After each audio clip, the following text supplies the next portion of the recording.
Welcome to the Press One for Nick podcast. My name is Nick Limsdahl, and my guest this week is Brian Kaufman. Brian is the Director of Customer Experience at Bespoke Post, where he helped scale the team from 3 agents in 2017, which he was one of them, to nearly 60 agents today. Bespoke Post was recently named Best in Class Contact Center at the Contact Center Excellence Awards, and Newsweek listed Bespoke Post among the top subscription box customer experience companies for 2020 and 2021. Prior to joining Bespoke Post, Brian spent more than 5 years as a television sports anchor / reporter in various news markets across the country. And I'm sure there's plenty other stories that I don't know. But Ryan, welcome to the Press One for Nick podcast. Great to be here. Thank you for having me. I appreciate it. Yes, sir. So, speaking of things that people might not know, that's one question I ask every single guest is what's one thing people might not know about you? Yeah, well, I was gonna roll. I guess I'll go a little bit deeper into the past life. A sports anchor reporter in local markets, like you said. So, just sort of chasing that dream. I studied journalism in undergrad at the University of Maryland. Had three different TV jobs, kind of in the most random places you can imagine. So I started my career in Winchester, Virginia. I moved to Waco, Texas. Covered Baylor athletics there. I moved to Kalamazoo, Michigan after that, trying to move up the kind of the market ranks. Covered a couple college football playoffs, NCAA tournaments. I covered a football game in the Bahamas. So I had quite a career even before I pivoted into customer experience, and that's something that I guess folks wouldn't know unless I told them. So there you have it. That's amazing. So, what if you don't just the first thing that comes to mind? What's the craziest thing you've ever covered? Oh man, I mean it's tough to beat being flown out to the Bahamas to cover a game. Staying in Atlantis on the company tab was a very Rough. good time. And so like bowl weeks often they have a series of events. So I went with the team when they went swimming with dolphins and all of the sorts of things that you do leading up to the game. So as far as like kind of wild experiences, that's a good one. And of course like it's kind of a pinch me moment covering the college football playoff when it's like, okay, your first job, you're covering high school, maybe D3, and it's fun. You get to do it, but maybe it's not as quite as exciting as you hoped. The first time I covered a college football playoff, there's nothing like it being in the building and a national championship for basketball as well. I was at one of those, and so it's pretty remarkable to get to go to major sporting events. So I'm very lucky that I was able to do that. It's very cool. I I would love to be part of that at least for a couple weeks. Is go on that journey, but you want to always want to do the fun stuff. You don't want to be in the middle of the snowstorm and the rain outside Yeah. covering a story. That would not be great. I shot enough like high What school soccer highlights in 20-degree weather that I understand both sides of the coin. It's not always glamour when it comes to the local news industry, if you can believe it. Yeah. Love it. So, for the few people who don't know about Bespoke Post, tell them a good pitch of who you guys are and what you do. Yeah, so Bespoke Post is a subscription and e-commerce site. Kind of our whole deal is we're going to discover under the radar products from up and coming brands that our members might not have otherwise found.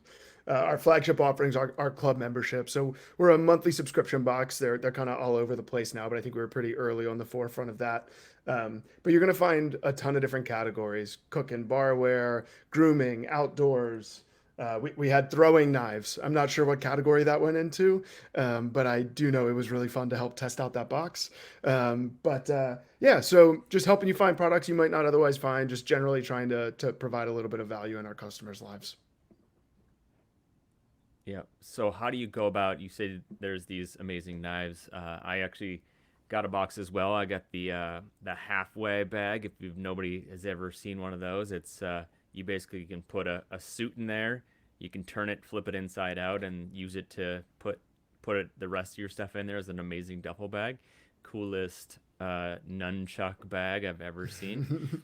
So, what is how do you get the ability to test out some of the stuff, or how do you know or get to decide what goes in the bag. Yeah, yeah. I mean, we have a whole team of people who are really incredible at this, as putting together themes in the boxes and testing out products, and with the half day bag in particular, like that's actually a private label product we developed in house, and so we have a team that does that as well. I also have that bag, and I'm a huge fan. But yeah, there will be different things where products get come to the office and just, hey, if it's like some new shorts, we're gonna, hey, why don't you wear these around for a couple of weeks and just give us your feedback? Or maybe my favorite one, we were gonna have a hot sauce box, and it was like a make your own hot sauce, and so I got to try different ones and report back on how spicy they were and how hard they were to make and things like that. So we have fun with it. We definitely try to involve our customers where we can too, as far as being involved in the process and showing them ideas on site, and would you be interested in this, or what color would you want this in, things like that. So we try to have fun with it. That's kind of the whole idea, is for it to be an enjoyable membership experience, and I certainly think it's a fun place to work when you get to try that kind of thing out in advance.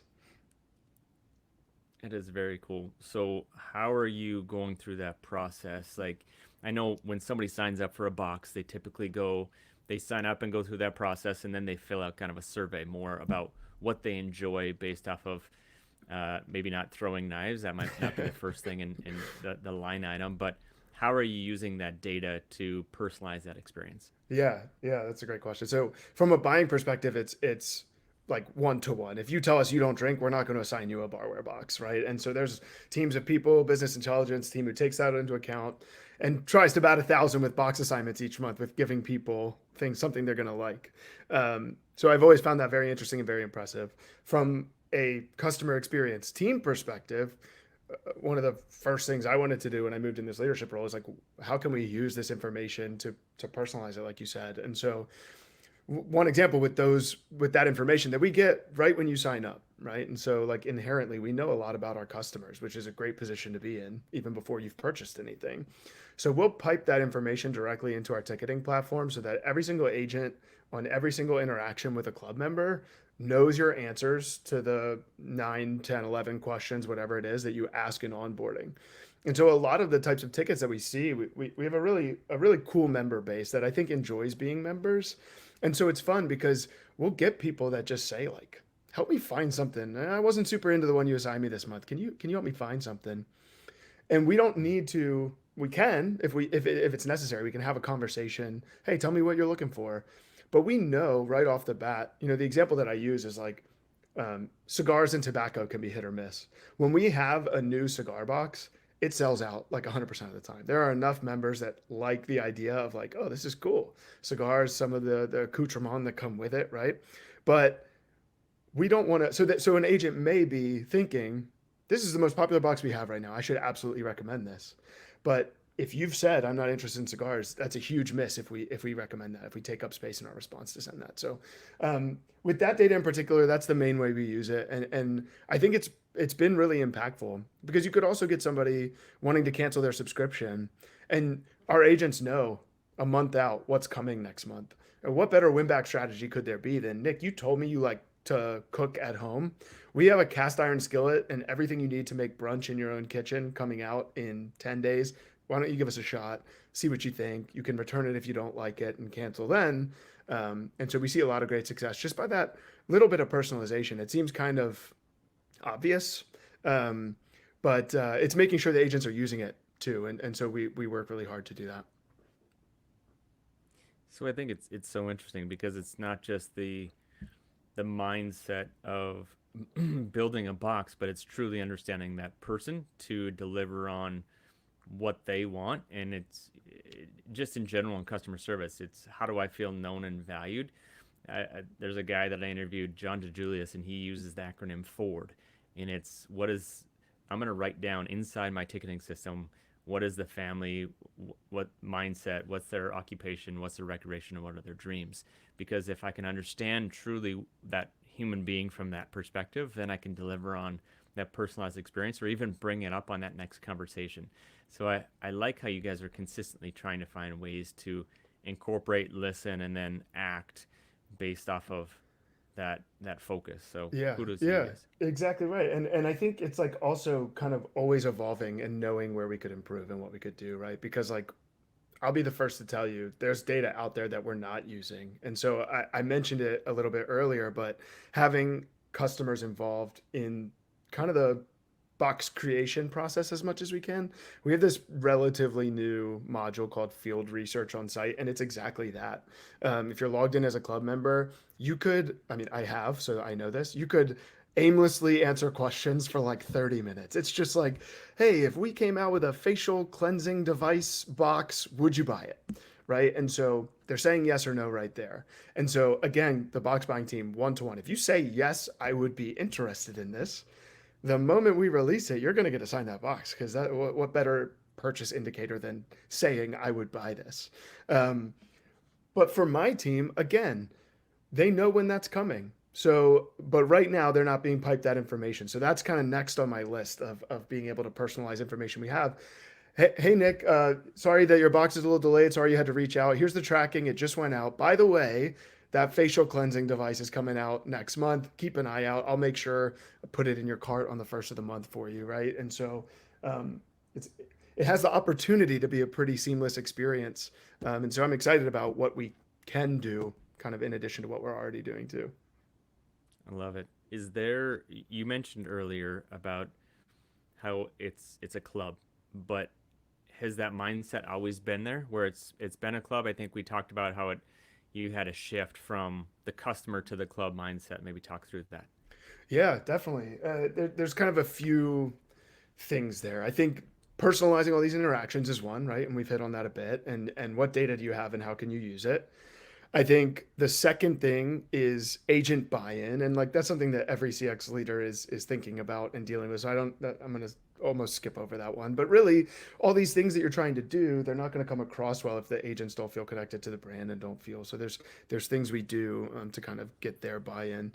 But I think my and this is sort of my favorite thing about CX is like these experiences and not even necessarily like immediately trackable KPI initiatives, but like bigger swings on just creating, you said it earlier, it's a feeling, right? Creating this like loyal feeling and experience. So I'll give you one example to start. Like recently, we've gotten this initiative off the ground where we're thinking, okay, what's something on brand where we could like make an offer for our customers? Just I call it providing incremental value in their life, right? And one thing that hit me was like, we got people who like experiences. They like throwing knives. They like making brunch at home. They like to do things. Someone like that might love to grab a drink with their friend, right? And so it hit me like, why don't we buy them a drink?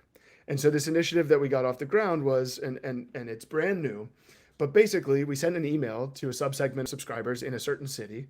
We partnered with a brewery in that city, and we said, show this email to the brewery. Your first drink for you and a friend is on us. It says right there in the email, like why? There's no reason, and that is sort of the idea.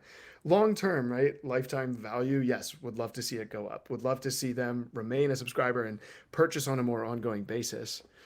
But it's just sort of this like thing you can't measure that in theory it gives them. And we have seen, so we first launched that actually just in June with to about 1,000 members in Baltimore. And I happen to be local, so it made it easy to be a good jumping off point for us. Long term, we want to track this, right? But we did see the people that we offered that to purchase their July box at like a 10% higher rate than they did in June. So early returns are good, and that's exciting. But again, even if it was stagnant purchase rate and didn't have any sort of impact, I think it's just kind of a super cool thing. And in talking with the bar owner, he's like, I have people who received it and they said, "Hey, I couldn't come by, but what a cool partnership. This is really cool that you're doing." And so that's one that we want to be able to offer that to anybody in any city.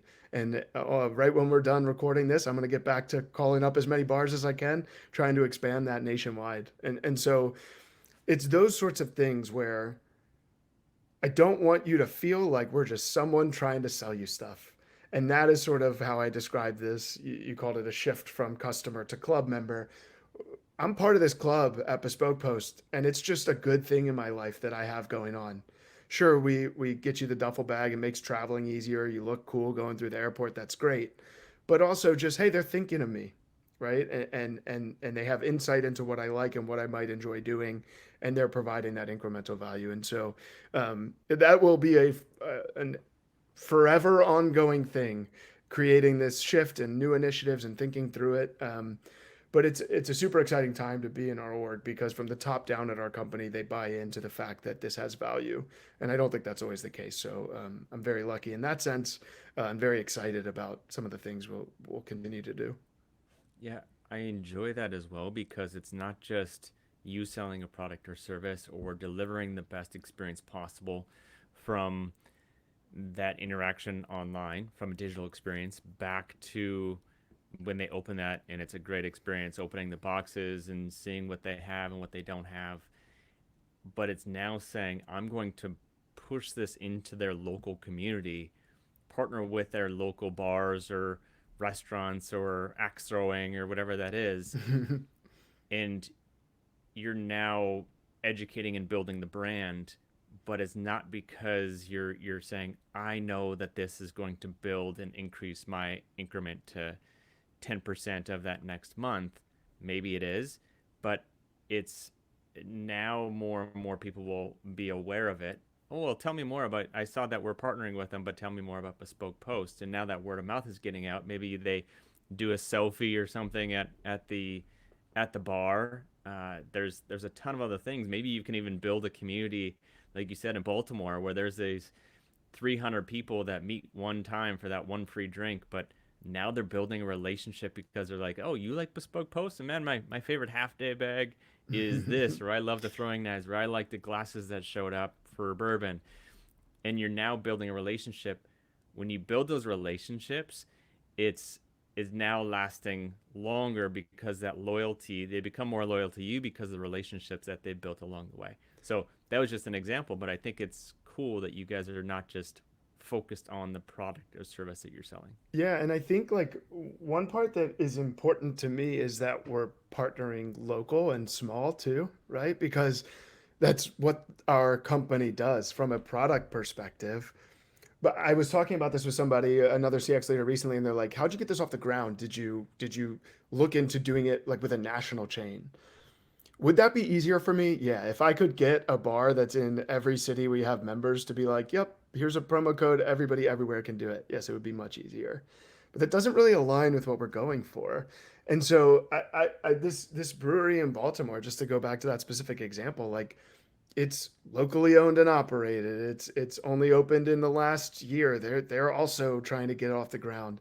Their beer is very good. I've been there. I'm happy to send our customers that way. But I think it just kind of goes hand in hand with what our mission has always been. And we sort of had an opportunity, not to get too off topic, but during the pandemic to sort of double down on this, like, let's help support small brands get through this. It's the same kind of vibe where I want it to be a local, you're sitting there chatting with your bartender. And you're right, everything you said about them bespoke post being part of the conversation, great. But I do think that's kind of an important attribute to this whole thing is doing it locally, doing it small, and staying true to kind of what it is that we're all about. Yep, I like it. So the next question I had was around so you talked about the customer experience or the club experience. What about, and you have a private label, which is one of them is Half Day, we've mentioned a couple times now. What about the manufacturer experience? How are you consistently building those relationships, figuring out which ones are the right ones to double down on, and making sure that that friction is reduced and the experience and the personalization is there as well? Yeah, that's a great question too. I mean, we've worked tirelessly kind of in our company to we have to use the information that we're getting to improve the experience for everybody. And so like we are always working on our feedback loop, making sure we are providing that information to our buying team who are working with these vendors and manufacturers, right? And so um, I'm gonna know if you sent a product that was packed poorly and breaks all over the place, and I'm going to make sure we revisit that before we sell again. I think one thing we've worked really hard on is just being able to provide this information back to vendors because, like I said, most every brand we're working with, they can use that information. They need that information. They're trying to grow and get bigger as well. And so whether it's simply return rates or purchase rates or whatever, but also what I can do is compile anecdotal feedback that might be as valuable as anything. That's, hey, this small manufacturer sent this lamp and like I just wish it was like a little bit less bright. I don't, that's just a one-off example, right? But just trying to get that information to them so that they can be successful as well. We want to be a vehicle for our manufacturing partners, our vendor partners to continue to grow. That's our selling point for coming into one of our boxes or being available on our shop is we're going to help get your name out there, yes, but also we're going to get your product in the hands of all these people who are going to give you useful feedback that you might not have otherwise gotten. And so that's a loop where I would say again, there's plenty of room for improvement, and we're always trying to get better in that realm. But our buying team is it's a big focus of theirs right now, providing value not just to our customers but also to their vendor partners. So it's certainly something that's top of mind. It's great. So what's next? In for Bespoke Post, for the director of customer experience at Bespoke Post, like what's going on in your life and what's next for Bespoke Post? Yeah, yeah. I mean, we're trying to keep growing, right? We grew a ton in the last 2 years. I joined in 2017, like you mentioned. I was an agent. I was number three. I think we had 60,000 subscribers or so. We're at about 350,000 now. Wow. So some big growth, particularly in the last 2 years. So we're trying to continue to expand and grow. I was so glad to hear that you like the half day bag because I know private label is a big thing we're trying to continue to get into. We just launched another one in the last couple of weeks, a refillable magnetic candle set where the magnetic candle clips into the more attractive outer thing that's going to sit on your table. You burn through it, you pull it out, the next one just goes in there and clips in. So from a product perspective, we're going to continue to grow that. You're going to see more and more of that. And we haven't even mentioned Line of Trade and Ren, probably our two biggest private label brands to date. For our customer service, a few things. I don't want to lose sight of the day-to-day baseline excellence that we've set, and I think if you get too far removed from it, you risk doing that. So for me, and I always find at least one day a month to get in the queues, take tickets, take phone calls, talk to people. Um, Not so much like user interviews, but actually hearing what people are asking our team about, being involved. And it works two ways, right? It shows the team that I'm there, but also, I'm learning along the way. Um, but what I'm most excited about is thinking of and implementing more of these fun, unique experience initiatives. And so, like another one that we've really only done very, very little with that I'm excited about is messaging people when they move across state lines with recommendations in their new neighborhoods. And that to me is another one that um, you don't expect as a customer. I think maybe I'm realizing in real time that those are the ones that I like the most, where you just sort of see this offering and you're like, that's cool. Why is Bespoke Post doing this? That's neat. Oh, I could get coffee 1 mile away and I just moved here and I'm gonna go try that out, right? And another initiative where there's not necessarily an associated KPI, at least directly, but it's more just creating that feeling. So, I wanna every so often just have whiteboard brainstorms with my team and continue to come up with these initiatives because I think we're doing a really good job on that baseline level. How can we continue to elevate it, to challenge ourselves? Because it's real easy to, okay, we've grown. We're 60 agents now. We were 5 years ago. Pat yourself on the back. Good job. But I want to make sure we're continuing to be kind of best in class, unique as much as we can in our experience that we're providing. And so that's kind of why I get excited to go to work every day and what I want to continue to do. Yeah, it sounds like you're fired up, and it's always good to be in a role where you appreciate it, you love the growth, you love the product, and so congrats on that. I think going back to the when a club member customer moves, one thing that you could even try is you reach out to your current people in the markets that they're currently at and just say like, what are your top five things around where you would like to eat and where you like coffee and where you like this, because that maybe will solve a ton of your issues. You give them 5% off the next box or something, but it'll hopefully create a nice little market where you're just sifting through the information and saying, hey, here's based off of people in your area, this is what their favorites are. I got a question for you, if I may. Yeah. Because I think Yeah, I go think ahead. some listeners might be thinking this as well. So I was telling someone else about this recently, and they discussed what they so eloquently called the creep factor around an initiative like this, where it's like you just moved and we saw that you moved. And so I've been going back and forth on the initiative a bit. For me, what I'm thinking is if you are an active club member and you move, if you take the time to update your address on Bespoke Post, to me, you're indicating, I like this brand. I want to keep with this brand. I am engaged enough with my membership that I want to keep getting boxes. But then, I don't think they're entirely wrong when you talk about that. I would love for you to weigh in on kind of the balance between those two things. So I think there is a balance, and I think you can even say, I hope this isn't creepy.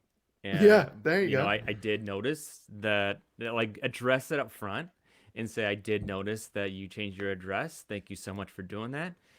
Here, based off of people that are in our area, we love to have, add value to others when we can. And here's some of the things that our current club members have or like and enjoy in that area. I think every time that you move, I've moved a handful of times, and every time I moved, I'm like, man, where is the best spot for this? And so what you do, at least what I do, is I go online or Google and ask the new neighbor next to me without being weird and saying, where's the best place for pizza? Where's the best place for this? Where's the best place for that? And you're going through these reviews. I would much rather have somebody like a neighbor or Hmm. a colleague, and now even somebody like your bespoke post provide me with that insight. And I think it would just be another conversation starter that you're saying, it's so funny. I'm part of Bespoke Post, and they actually offered this because if they're going by themselves or they're bringing a friend, Right. they're bringing up Bespoke Post because they're saying, yeah, well, how'd you hear about this? Well, it's a funny story. Yeah. This company creeped on me and found out I That's was right. moving in. It's sort of weird, But but I'm glad I'm here now. yeah, but it is actually really cool environment, Yeah. and the coffee's good, and I can work here for the next 2 hours. So I'm Yeah. coming back, and I think I would appreciate that in that moment. If it was the vice versa, where you can get more creepy, where people are finding your information because you filled out documents online or you search for a Sure. specific website and then you get all that and you get pounded with emails or phone calls. Like, I think that's more creepy, Yeah. but you're adding value. You're not trying to sell a product or service. Right. Yeah. I go back, like I was thinking, I mean, this idea was sort of born from like when I moved to Waco when I worked in TV, and this was Chip and Joanna hadn't fixer uppered Waco quite yet, so I'm a decade removed from my time down in Texas. But I just kind of thought like I could use something like this, right? And so yeah, I think you're onto something too with sort of just leveling with the customer there. So no, I appreciate it. Or even one step further is you're going to these favorite places, and this is going to be a ton of work. So take it for what it's worth. But partnering with these local places and saying, hey, based off of the survey that we completed, you are one of the favorite places to eat, to grab coffee for a beverage in this territory within 25 miles. Uh, would you be willing to be part of a box? And here's what that would look like. That could be a fun little partnership along the way. Not bad. I like it. Very good. Thank you. I have a lot of ideas. Some of them are not very good, but every once in a while I got these nuggets. Yeah, So I think you're onto something I'll there. keep throwing them. I'll keep throwing your way as long as you ask questions. But Anytime. let's wrap this one up. And the two questions I have for you at the very end though is what book or person in customer service or customer experience has influenced you the most in the last year? So I'll pause there. So I I don't know if anybody's ever done this. I think that I know the book. I haven't read it yet because I heard the guy speak. So I'm gonna get into it. So just this past week, I was at a conference and it was a CX expert named Dan Gingiss. He recently came out with the book The Experience Maker, and I picked up a copy of the book, and I haven't gotten into it yet. But he spoke for 30 or 40 minutes, and I appreciate you saying that I seemed fired up about it, because I can't hold a candle to how fired up he was. And so I left the conference, and his speech in particular just being like, how can we have fun with this? And how can we have cool initiatives and cool experiences in our customers' life? He had so many unique examples I hadn't seen. The one, I mean, the one that he gave was like, literally they had a soccer goal in a urinal. And it's just a different experience you might not ever expect, but it's an experience nonetheless. And it's just like, how can I make this unique to where, and it's something we've talked about a lot in the last 30 minutes, like people are mentioning Bespoke Post because of this cool thing that is even just a little bit tangentially related to the brand. And so I'm really excited to get into the experience maker. But yeah, he has me currently extremely fired up for doing kind of cool, unique things that nobody else is doing. Dan is the man. He's been on the podcast a couple times, and I had the opportunity to read his book as well. And there's a ton of solid content. He's another guy that's fired up about customer experience. So read the book at some time, but I would rather see him in person than read his book if I had the choice. Yeah, there you go. So the second book, or the second question I have is, if you could leave a note to all customer service professionals, it's going to hit everybody's desk Monday at 8 a.m. What would it say? So I guess I just sort of spoiled this, but I think for me, it's have fun with experience, because I think it is really, really easy to get a little bit bogged down. Everybody's dealing with customers. I know more frequently than I would like. An irate customer comes onto my desk, and I've kind of got to put aside the stuff that I'm really passionate about to do that. And I get it. Everybody has to deal with it. But when you get the opportunity to think creatively and have fun with it, that's when not only are you going to be happier and enjoy yourselves more, but I think it's going to go through with your customers, right? And so I think, like, not just looking at, okay, but what KPI is this hitting? Yeah, Mm-hmm. I think I was at another conference recently, and Tyra Banks spoke, and she said, do things that can't be scaled. And that sort of hit me a bit, because that speaks counter to what makes business sense, maybe. But I think that you can always build it out from there. Just do things, get them off the ground, right? We've only messaged people about moving maybe 500 people. We have 360,000 members. What can we do from here to make that even better? And I plan to have a ton of fun thinking that through. So my note to folks would be, have fun with it. It's a cool industry to be in. It some people outside of it may not look at it as fun, but I think it really is. And so keep that mindset as you're kind of trying to get some of these things off the ground, and you'll be successful. Sound advice. Appreciate that, man. How can my people, the listeners, are like, man, I need to find all of these sweet private label things. I need to work with Bespoke Post and become a club member. What does that look like? And then how can people connect with you, Brian? Yeah, absolutely. So bespokepost.com, there's a big button that says get started in the top right corner. You'll get right to that survey. Tell us what you like, and we'll get some great products going your way. Also have a full e-commerce shop. That's where you're going to find a lot of the private label stuff too. Also bespokepost.com, button at the top says shop. Just cool stuff. Peruse the site. Pretty good deals on there as well once you become a member. So that's great. I'm on LinkedIn at Brian Kaufman. I would love to connect with anybody. Happy to give out my email too if any listeners want to just kind of chat about CX. Brian at bespokepost.com. Very easy. So reach out to me. Always happy to chat, and look forward to it. It's awesome. Thanks, Brian. Appreciate your time. All right. Have a good one.